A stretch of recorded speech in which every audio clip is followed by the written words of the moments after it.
Hello guys!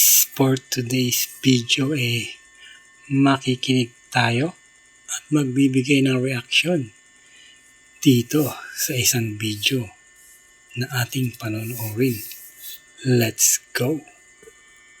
Sir, pakilatag mo nga ang mabuti at masama sa pamumuno ni PRRD para maliwanagan pareho ang mga fans at PRRD mga pala kritiko to. sa ating bansa.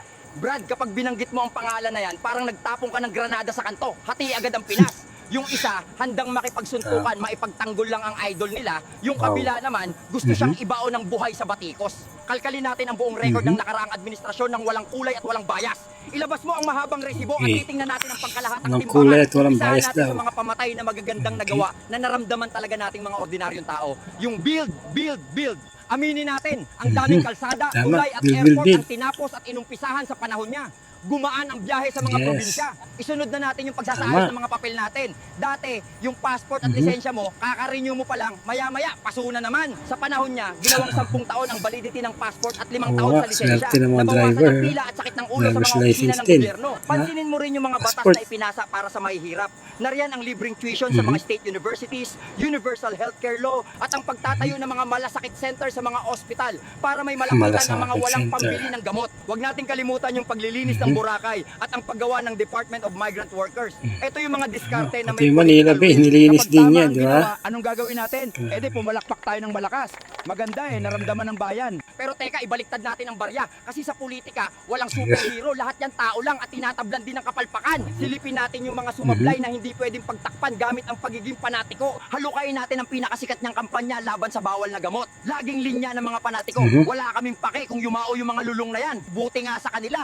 Paano naman yung hustisya sa mga inosenteng pinirwisyo nila?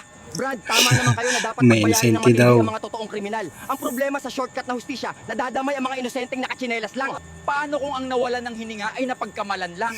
Paano kung pinag-initan lang ng kurakot na pulis dahil may personal na galit? O kaya para makakwota sa report, kapag inosente ang pinayao ng walang laban, paano nila ipagtatanggol ang sarili nila sa loob ng kabaong? Ang hustisya para sa biktima ng krimen, hindi pwedeng bayaran ng panibagong kawalang hustisya para sa mga inosente. Hindi pwedeng itama ang mali ng isa pang pagkakamali. Ilatag naman natin ngayon ang usapin ng utang ng Pilipinas. Magmat tayo, Grabe, bago siya umupo noong 2016, ang utang ng bansa natin ay nasa Okay. 6 na trilyong piso. Yan yung utang na inipon mula sa panahon ni Marcos Sr. hanggang kay Pinoy. Ilang dekadang inipon yan. Pero pag alis niya noong 2022, magkano na ang utang natin? Pumalo ng mahigit 13 trillion pesos. Dumoble, Brad, sa loob lang ng 6 na taon. Higit pa sa inutang ng lahat ng naging presidente bago siya.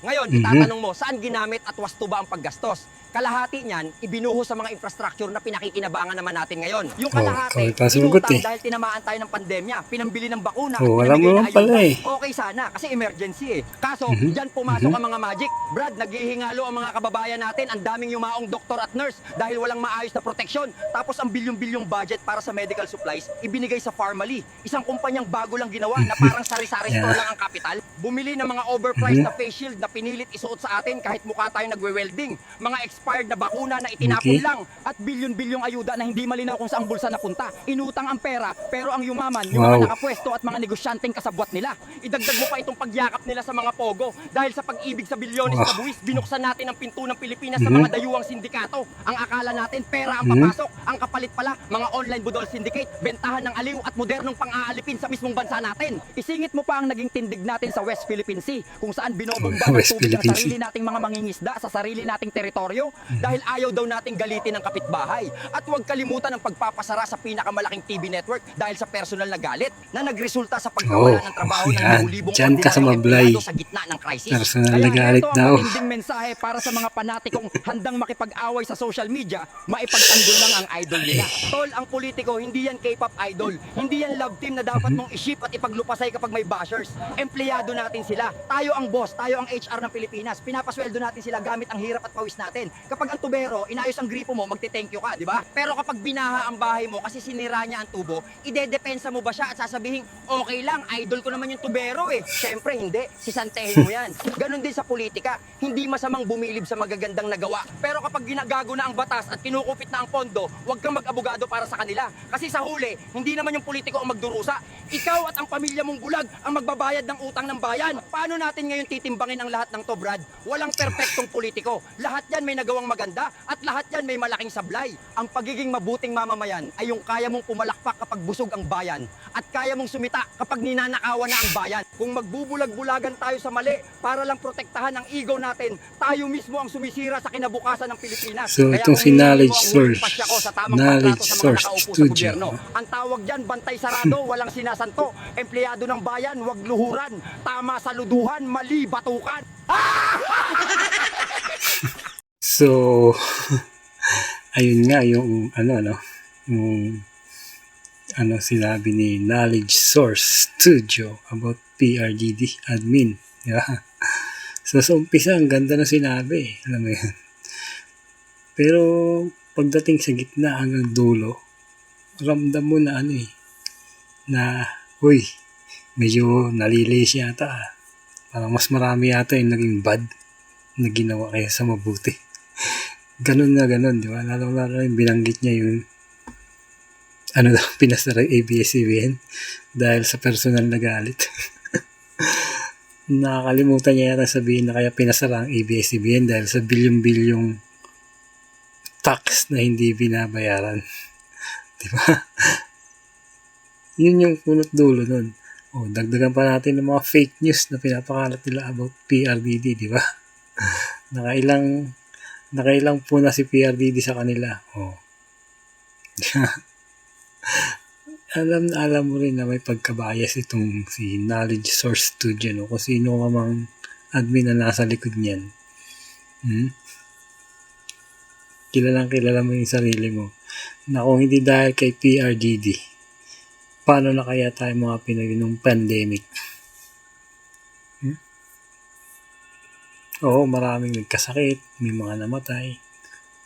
Pero, dahil sa pagsisikap ni Tatay Digong kung bakit tayo naitawid sa pandemya. Kung bakit mas maraming buhay. Di ba? Kung bakit mas magandang buhay natin ng pandemya kumpara sa ngayon. Di ba? Nung pandemya, may ayuda. Ngayon, di ba? Bukod sa wala nang pandemya, pero yung crisis naman, taas ng bilihin. May flood control pa.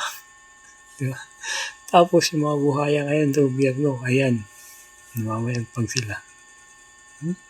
Nako, grabe. Binanggit mo rin yung stand natin sa WPS o yung West Philippine Sea. Diba? Sa panahon ni PRDD, may bombahan ba ng tubig na naganap? Wala. Sa panahon ni PRDD, ang mga mangingisda ng Pinoy malaya nakakapangisda doon sa tinatawag mong West Philippine Sea. Malaya sila nakakapangisda. Diba? Kasi binigyan sila ng pantay ng karapatan. Mga Chinese at saka mga Pinoy. Binigyan sila ng karapatan, ng pantay na karapatan para mangisda doon. So, ano ba sinasabi mo na sinakop ng China ang WPS? Bakit hindi nyo itanong kay Trillanes noong 2012? Diba? Nagkaroon siya ng backdoor meeting sa China. So, kung pinupunti rin nyo si Digong, bakit hindi kayo bumalik sa past admin? Panahon ni Pinoy nawala ang WPS na sinasabi nyo sa Pilipinas. Diba? Si Trillanes ang dahilan. Diba sabi niyo pa nga, confidential yung meeting na yun, hindi dapat inuungkat.